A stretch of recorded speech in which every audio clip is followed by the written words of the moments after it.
Good morning mummy. જય શ્રી કૃષ્ણ. જય શ્રી કૃષ્ણ બેટા. સવારમાં ભજનની ચોપડી લઈને બેસી ગયા. હા બેટા, તને તો ખબર છે કે મારું કામ પતે એટલે હું પુસ્તક વાંચવા બેસી જાઉં. મમ્મી, હું તમને શું કહેતો હતો? હા બોલ ને બેટા, સાંભળું છું. આજે સાંજે આપણે લોકોએ બેસવા જવાનું છે, યાદ છે ને તમને? ક્યાં? મારા મામાજીને ત્યાં. અરે તારા મામાજીને ત્યાં બેસવા જઈશું, પણ એનું અત્યારે શું છે? અને મેં કહ્યું હતું ને કે તું અને હેતલ બહુ જતા આવજો ને, મારે નથી આવવું. મમ્મી, એમની તબિયત નથી સારી અને નહીં જઈએ ને તો આખા ગામમાં કહેતા ભરશે કે આ લોકો છે ને અમારી ત્યાં બેસવા પણ નથી આપે. એ સારું સારું, હું આવી જઈશ, પણ મારી વાત સાંભળ. શું?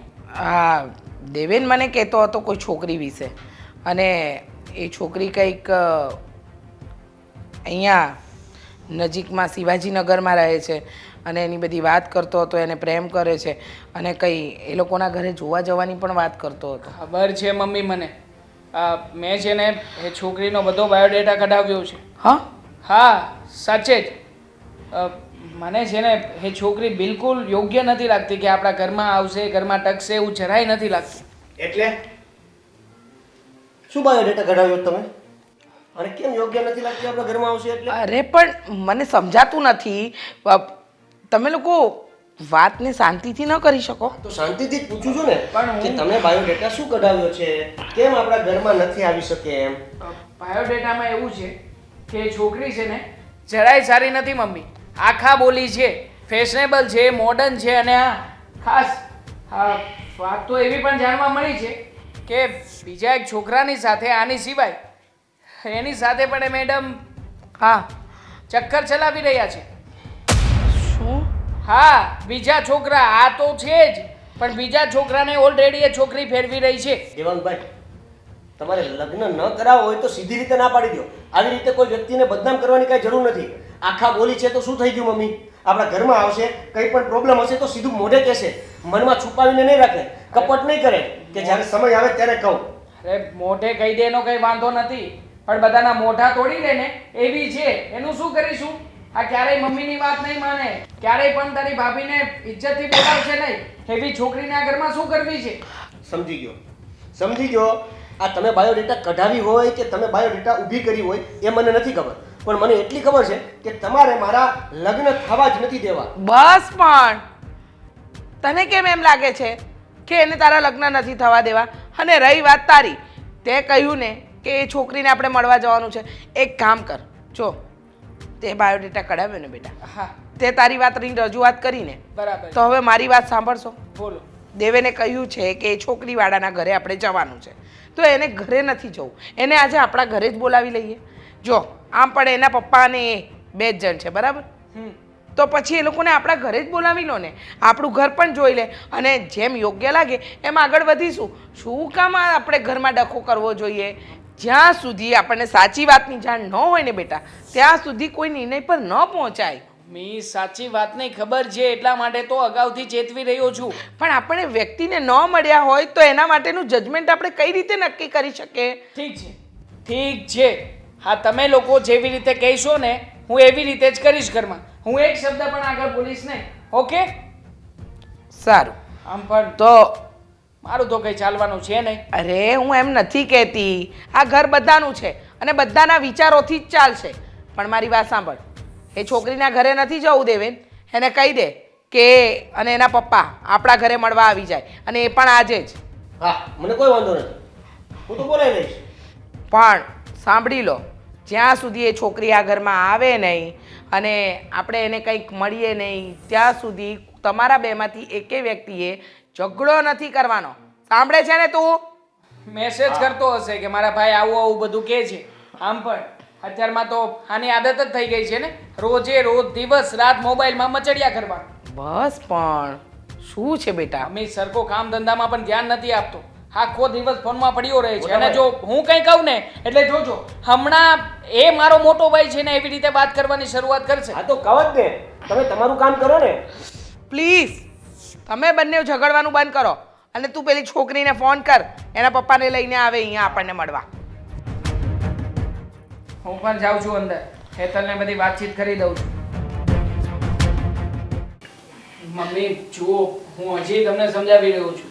એકવાર વિચાર કરી લેજો, પછી આ લોકોને અહીંયા બોલાવો. તારી બધી વાત સાચી. ચલ તું સાચો, આ ખોટો. પણ સવારે પણ આપણી આ જ વાત ઉપર ડિસ્કસ થઈ હતી ને, એટલે જ તો છોકરી વાળાને બોલાવ્યા છે. આવી જવા દે ને ભાઈ, એકવાર જોઈ લઈએ, બધી વાતચીત થઈ જાય એટલે ખબર પડશે. મોટા ઠીક ભાઈ છે. હવે તો બોલાવી લીધા છે તો હવે આવી જ જવા જોઈએ. હા હા, આવી જાય ને વાતચીત કરી લઈએ એટલે ખબર પડી જ જશે. હા પણ થોડો ધીમો પડ ને. હવે એને ગમે છે, એને કહ્યું છે, અને તું જે સવારમાં મને બાયોડેટા એનો કહેતો હતો ને, આવા તો દે એટલે ખબર પડી જશે. જય શ્રી કૃષ્ણ, જય શ્રી કૃષ્ણ. અરે આવો આવો. જય શ્રી કૃષ્ણ. જય શ્રી બેસો, કૃષ્ણ. બેસો. હા. આવવામાં કઈ તકલીફ નથી પડી ને ના ભાઈ? ના, આ શું કરીએ, પડી હોય તો પણ તો કોઈને કહેવાય થોડી. આ ગાડી મોકલાવી દીધી હોત તો કદાચ એવું ના હા. થાત. Actually, અમારી ગાડી આજે જ પંચર પડી છે એટલે ના મોકલી શક્યા. પણ મજાક કરે છે. જો મારી દીકરી આ ઘરમાં આવશે ને એટલે ઘર એકદમ હરુભરું થઈ જાય. જો ને કેટલી મજાક મસ્તી કરે છે. હા હા, મજાક મસ્તી વાળો સ્વભાવ તો છે. જુઓ હવે ઔપચારિક વાત થોડી કરી લઈએ તો વધારે સારું. અને ખાસ કરીને તમને સાચું કહું ને તો અમારે તમારે ત્યાં આવવું જોઈએ. પણ મારા દેવેરની જીદ હતી કે તમે બંને અહીંયા આવો, અમારું ઘર જોઈ લો એટલા માટે. હા, સારું થયું ને અમે લોકો આવી ગયા. તમારું ઘર પણ જોવાઈ જશે, તમારા સંબંધો જોવાઈ જશે, અને આડોશ પાડોશમાં વાત પણ થઈ જશે કે કેવા લોકો છે ને કેવા નહીં. એટલે જેટલો દેખાડો કરે છે એવા છે કે નહીં. ના ના, બહુ દામી છે. ખાડો અને શેનો? દેવેન શું કહે છે? આ જેમને તમે બોલાવ્યા છે એ આ ઘરમાં વહુ તરીકે જેને તમે પસંદ કર્યા છે, કેવા શું માંગે છે જરા પૂછી લો ને. અરે દેવેન દેવેન દેવેન અને એકબીજાને તો પસંદ તો કરી લીધા છે. એટલે પછી જો બંને રાજી હોય તો પછી આપણે તો શું હવે ના પાડવાની. હા, મિયા બીબી રાજી ક્યાં કરેગા કાજી, એવું છે. આ કાજીએ કરવાનું છે ને, ઘણું બધું કામ કરવાનું છે. શું કરવાનું છે? જો આ લગ્ન ફાઇનલ કરીએ ને એની પહેલા મારી અમુક શરતો છે. જો જો જો જો એક મિનિટ, હજી ફાઇનલ કરવાની વાત જ ક્યાં આવી છે? હજી તો તમે જોવા આવ્યા છો, જુઓ, સમજો, એકબીજા વિચારો. અમે લોકો તપાસ કરીએ, તમે લોકો તપાસ કરો, પછી વાત આગળ વધશે ને. આ મોટા ભાઈ, યસ, મોટા ભાઈ, ભાભી અને મમ્મી. આ દેવાંગ નામ છે ને? યસ. તો સાંભળો દેવાંગ, હવે વસ્તુ એવી. એક મિનિટ, અમારામાં મોટા ભાઈને એટલે કે જેઠને નામથી ના બોલાવે. હા, એટલે તમારી શરતો સાંભળતા પહેલા તમે અમારા ઘરના નિયમ કાયદા પણ સાંભળી લો. એ તો હું આવું પછી મારે સાંભળવાના જ છે ને. પહેલા તમે અત્યારે મારી વાત સાંભળી લો. અને જેઠજી ક્યાં થયા છે, હજુ તો થવાના છે ને. તો દેવાંગ અને મમ્મી, આ પપ્પા વાત ક્લિયર હોય ને તો વધારે સારું. હા જો, મને છે ને મારા પપ્પાએ ઘરે સળીના 2 કટકા નથી કરવા દીધા, એટલે અહીં આવીને પણ હું કોઈ કામ નહીં કરું. તમને મંજૂર હોય તો બોલો, તો શરત નંબર 2 કહું. હા, થોડી ચાલે. હા, પણ એમાં અત્યારે તો જો અત્યારે તો બધી દીકરીઓ ક્યાં કાંઈ કામ કરે જ છે, અને એને પસંદ છે ને આને પસંદ છે, તો પછી બીજી શરત જો એક મિનિટ. હા, બે શરત નંબર 2, હા. તમને મંજૂર હોય કે ના હોય, તમારે મંજૂર કરવું જ પડશે. હું તમને પૂછતી નથી, કહેતી હતી કે આ બધી મારી શરતો છે.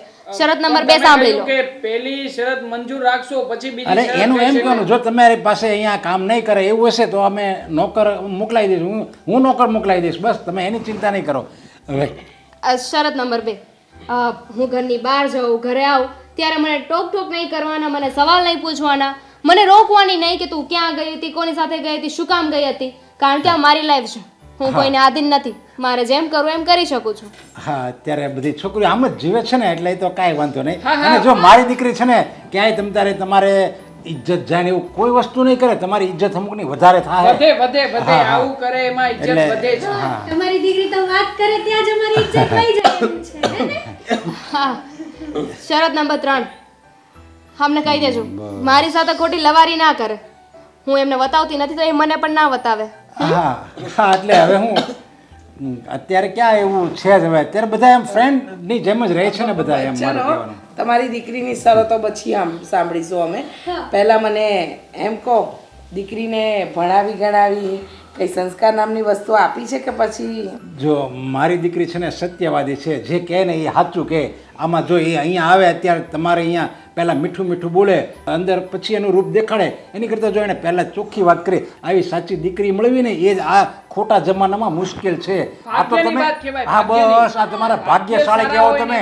ભાગ્યશાળી કહેવો કે આવી સાચી દીકરી તમને આ ઘરમાં વહુ બનીને આવે છે. સારું સારું હવે દેવેન અને દામિનીને તો બધું પસંદ છે. હવે બીજી બધી વાત હા ના કે આગળ ક્યારે વધવું ને શું છે શું નહીં